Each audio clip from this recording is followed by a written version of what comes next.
What's up guys, Kyle here again, and today we are checking out the Randall RG1003. Let's do it!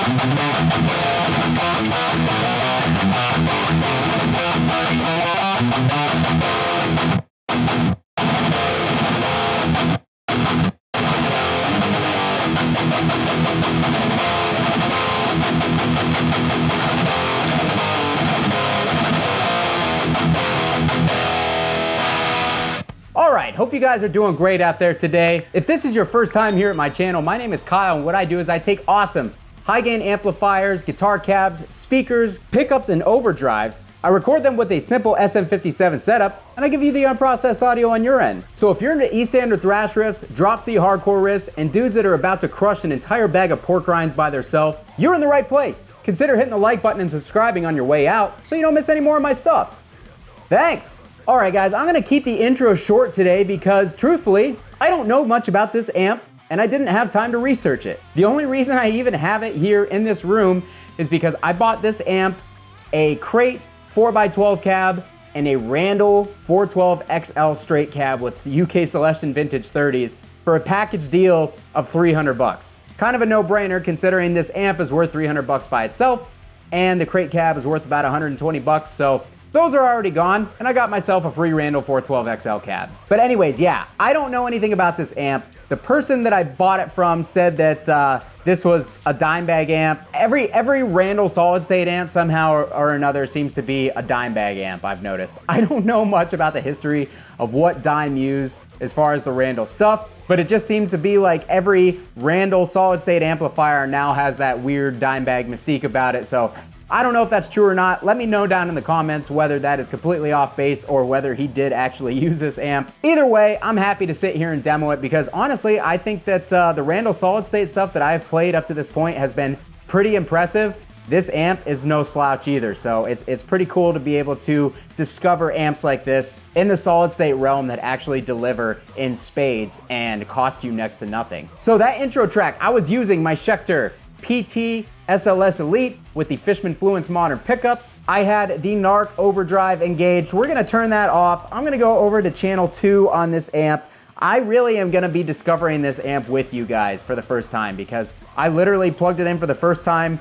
Before I set all of this camera gear up, I dialed in a tone real quick that sounded pretty good to my ears, and I went with it. So we're gonna go over to channel 2. We're gonna start messing around with stuff over there and see what type of tones that we can pull out of this cheap solid state amp. All right guys, so as of now, I only have a noise gate engaged. Nothing else on my board is currently engaged. We are on channel 2, and let's see how this sounds with everything at noon and the gain turned down at 9 o'clock.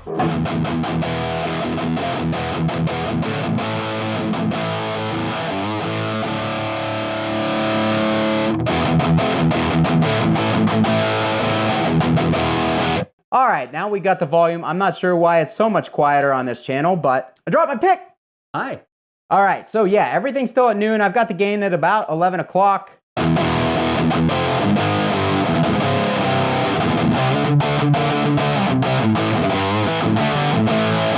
Sounds pretty muffled. I noticed on the third channel, I had to have the presence up all the way in order to kind of take the top end blanket off of it. So let's turn that up.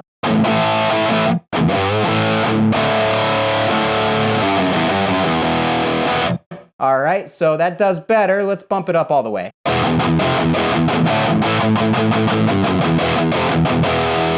That's not bad. It's actually pretty MIDI the way that it is. I don't know why I said pretty twice, but we're gonna go with it. I have the bass boost kicked in as of right now. Let's kick that out. All right, so we're missing a lot of low end frequencies. Let's go ahead and dial that up to 3 o'clock.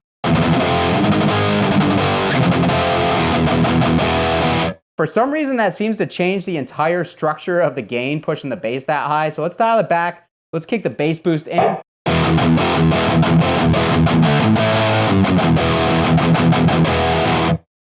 Again, the gain just has a really strange structure when you start to push the bass on this channel. I'm actually going to remove some of the mids and dial up the treble a little bit.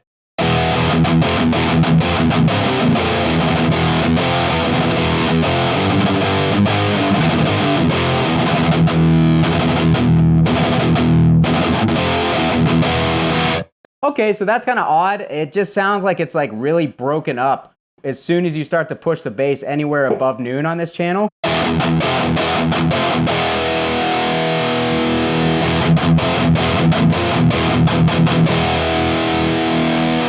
Can't say that's my favorite tone ever.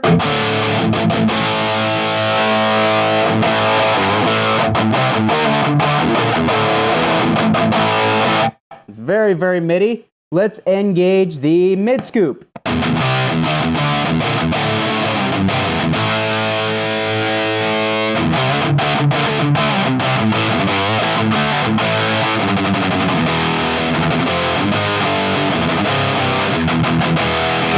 Let's put the Fishmans in the passive setting. Maybe I'm overloading the front end of the preamp. You never know.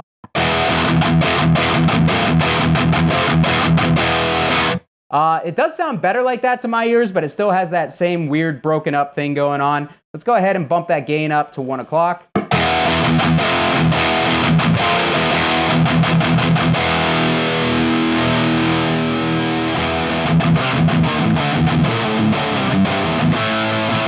Seems to be the treble frequency that's bringing out that, or the treble knob that's bringing out that weird crunchy top end frequency. Let's dial the presence back and dial the treble up and just see what happens.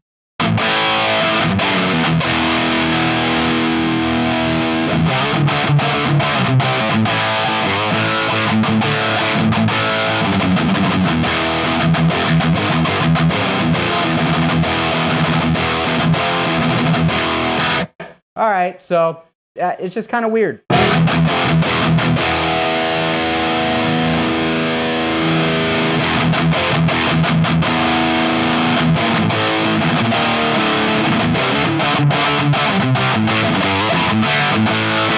Like I typically tend to find on solid state amps, it's really hard to balance that top end between being overly harsh and being overly muffled. And it just seems like it's something to do with the transistor technology of the time of most of the amps that I've been demoing so far. I like it better with the mid-scoop in just because it seems to tame some of that weird crunchiness on this channel.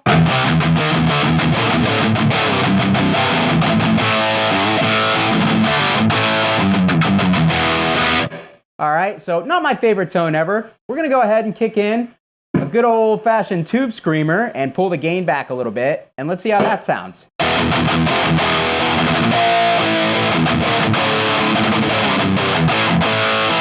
It sounds like a lot of mids. So let's go ahead and pull the mids back. We still have the mid scoop engaged. I'm gonna put the bass up a little bit.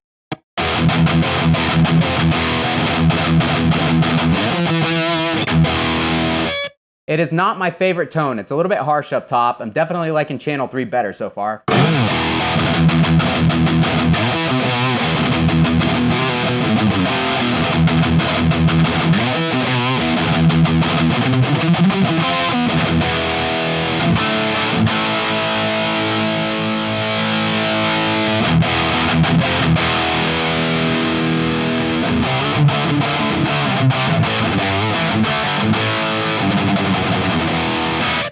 It's just hard to balance out that top end. I'm gonna stop saying the same sentence over and over again, but you guys get the point. It's hard to balance out the top end.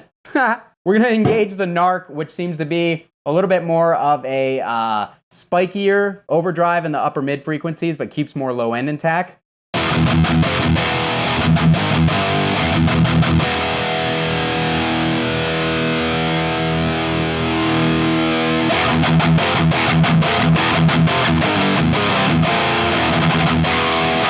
Don't really like that either. So last but not least, let's try the Westminster Effects Augustine. This is a TC preamp style pedal running at 18 volts instead of the typical 33.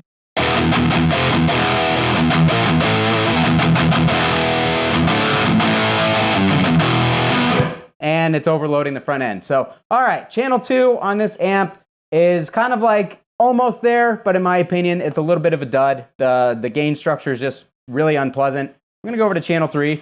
I'm gonna turn the master down before I blow my ears out.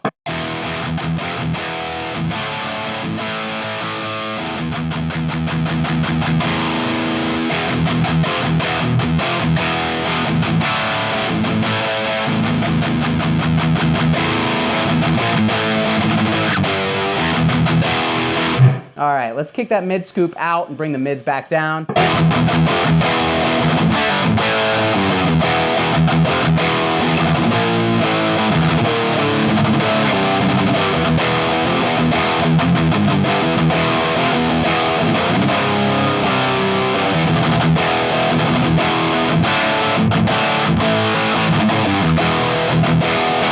All right, so it's kind of flubby on the low end. Let's pull the bass boost out and let's pull the bass up.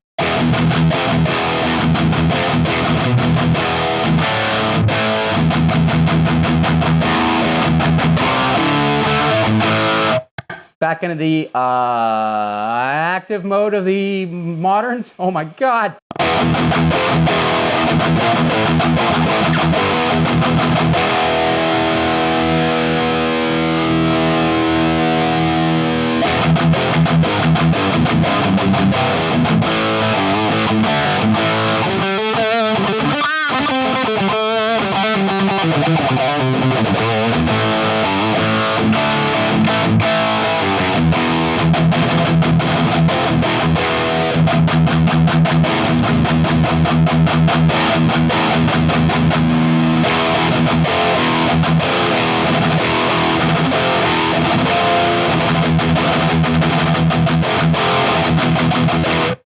Yeah, I'm not super loving this, guys. It's just not working very well for me. Whatever tone I had dialed in at the beginning of the video that sounded pretty good, I somehow have completely lost it. I'm gonna dial the gain back just a tad. We're gonna kick that mid switch or mid scoop in again.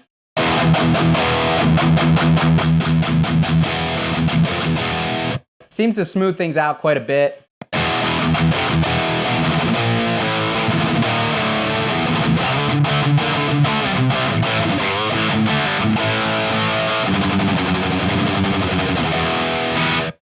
Not my favorite.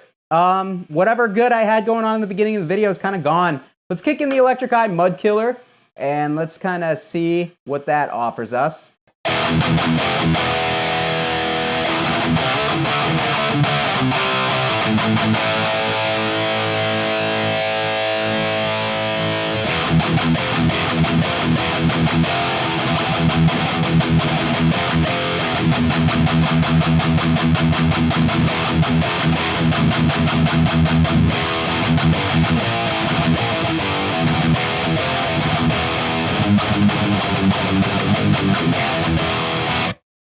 Again, I just can't get the EQ balanced out, guys.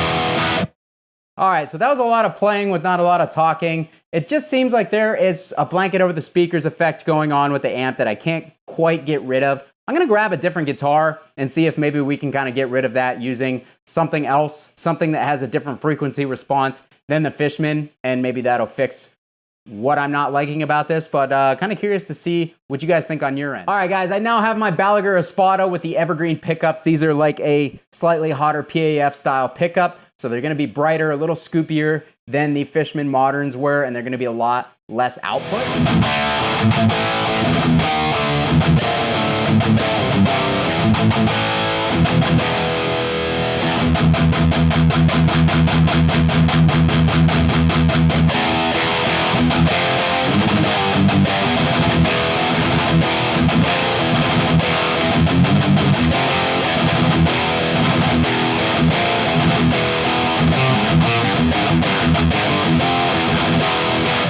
I pretty much always like this guitar better than everything else. This thing always sounds really good.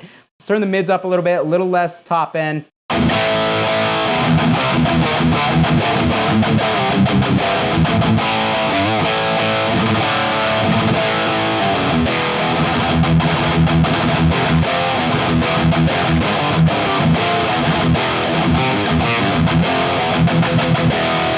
All right, so the blanket over the speakers thing is still a little bit there, but it's definitely much better with this guitar than it was with the Fishman one. Let's turn on the Poison Noises Narc again.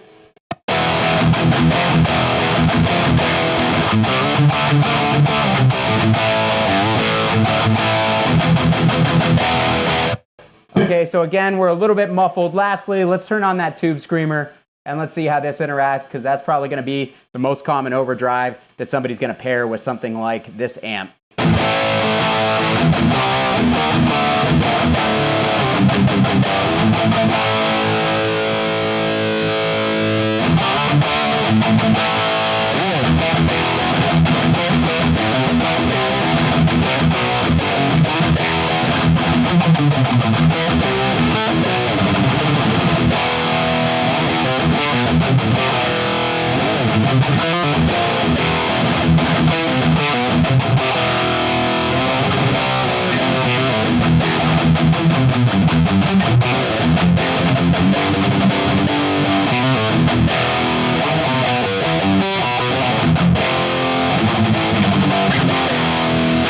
All right, guys, that's gonna do it for me today. This is kind of a shorter demo than I would normally do, but I gotta get this amp out the door because a friend of mine bought it, and I just wanted to see what kind of tones we could pull out of it real quick. What did you guys think on your end? What did you hear that I did not hear here in the room? Overall, I feel like the tones are kind of round in the low mids and a little muffled up top. It was really hard to balance out that high end. The mids could kind of get to a point where they were way too over the top as well, so it was a little harder to balance out. Not as good as that RH120X or RX120H, whatever the other solid state Randall that I demoed not that long ago on the channel was. I thought that thing sounded great. This one is leaving a little bit to be inspired in my opinion. It's not terrible, but it's definitely lacking some razzle dazzle, as my buddy Garrett would say. So anyways, that's gonna do it for me. Again, leave your thoughts and opinions down in the comments. I'm really curious to see what you guys thought about this one, and I'll meet you guys down there to chat about it. In the description of this video are all my support links, including my Sweetwater affiliate link. Head down there and click that link. Get yourself something nice from Sweetwater. I get a little kickback. It greatly helps me out. Or consider becoming a member of my Patreon and helping to support the channel that way. I would love you forever. Thanks so much for watching, guys. Don't forget to hit the like button and subscribe on your way out. Kyle here again. We'll see you next time.